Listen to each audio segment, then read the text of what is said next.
For more than 30 years, this has been Richard Shaw's workplace, a studio set in a grove of redwoods in Fairfax, California.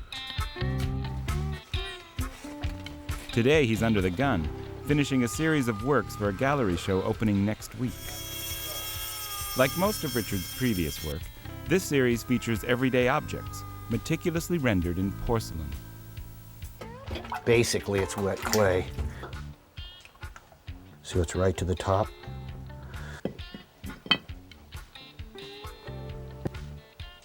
This is about a 1,000,000-part mold.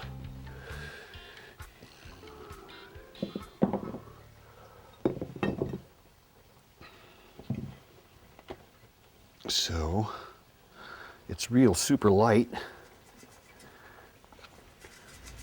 I realized it was my art when I was a kid that was the only thing I could speak with because I, wasn't a jock and I couldn't read or write, And I think the initial thing was that's what I could do real well. That's what my passion was basically drawing all the time and then eventually painting. And then I went to a junior college, looked over the ceramics room and sort of fell in love with ceramics and then sort of never left it.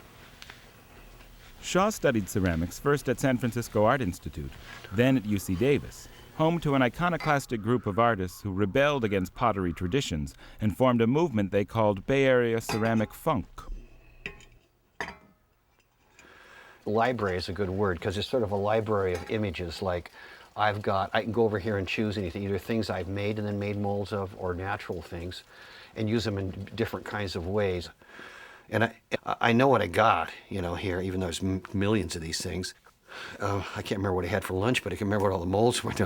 I mean, it's just I have it all right here, and it's at my disposal. So they're all at the same. The clay is at the same consistency. I can squish it, or I could take it off like this. So I could do anything I wanted with this thing now.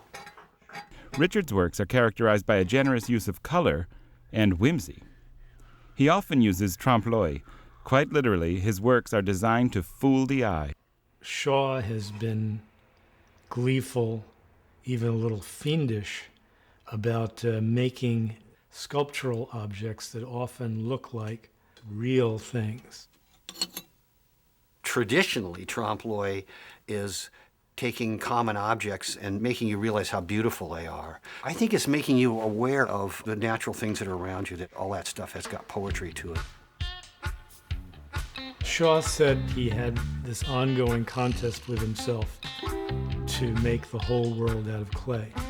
Now you have a Shaw that has bits and pieces of a world that you have in common with him, but the way the individual pieces are made, the way they shine, the light of them, is from him. I think just for safety, I'd put slip and I'd go over it more than once, and just keep going like that until. Basically, like smoothing out the. It'll just give you a little curve like that. Okay. Shaw has been a ceramics professor at UC Berkeley for 15 years, and many of his students have adopted his techniques. So it looks pretty good, I think. That's. Just being with the students, having to come up with new stuff all the time keeps me alive. It's not much different than making art.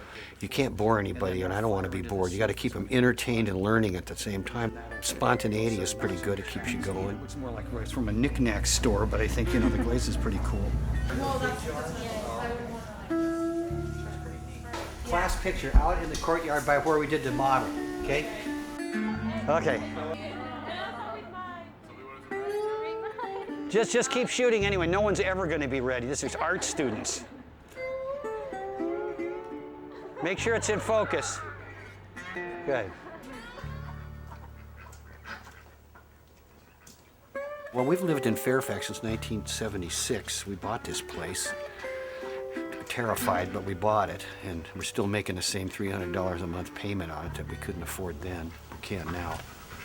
I think I'm stuck in the 1930s somewhere with what's around me. I mean, I got the funky car, the gas station. I like all that stuff. And actually, talking about trompe-l'oeil, it does have to do with looking back in a certain way, or memorabilia, that kind of thing. In the busy weeks prior to his upcoming opening, Shaw has taken over part of his wife Margaret's painting studio, preparing silkscreen decals that will make his replicated objects even more realistic. We figured out just through fumbling how to make these transfers. So if I want to have something look like it's made out of newspaper, I just go get a newspaper, photograph it, convert it to a silkscreen, screen it in glaze onto a decal paper, put the clear coat on it, and then I can just dip it in water and slide it off onto something and have it look real. You know, when everything's in pieces like this, you look around, there's not one completed thing in this room. I got a week to go. Right now it's got to come together in the next few days. It would be kind of nice to, you know, be smoking a cigar or something, you know, and not being in this frantic mode, but it always comes down to it somehow.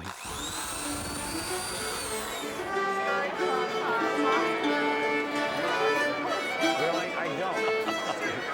Very distinguished. Extinguished, extinguished. No.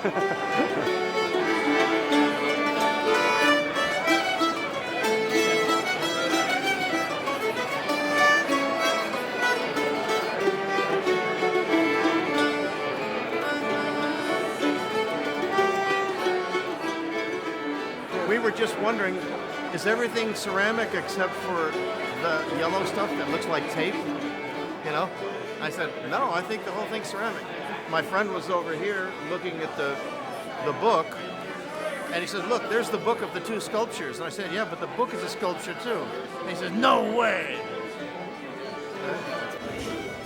What do you think that book is made out of? Is it made out of paper? Clay.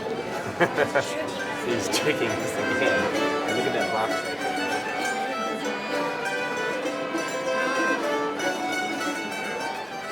Throws you off balance like everything else, but it's so funny. All of this stuff is so absurd. And this is like the most wonderful, uplifting, great stuff. I have not seen any of this work until he brought it to me on Monday afternoon or Tuesday afternoon. And it's probably one of the strongest shows that he's done so far. And here in the United States, people are collecting him because of his use of trompe-l'oeil. I mean, he's a master of it, and people can relate to it. When I first came in, I didn't realize that it was made out of clay. I thought that I knew he was a ceramist, but I thought he'd gone in a different direction. Now that I know this is made out of clay, it's technically amazing to me. You know, I used to make things out of clay.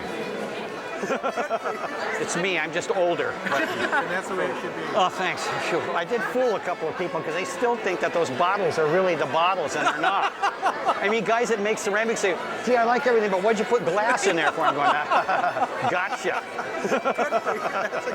That's the reaction you want. You're right. I mean, if you can fool other guys that are making ceramics, you got it.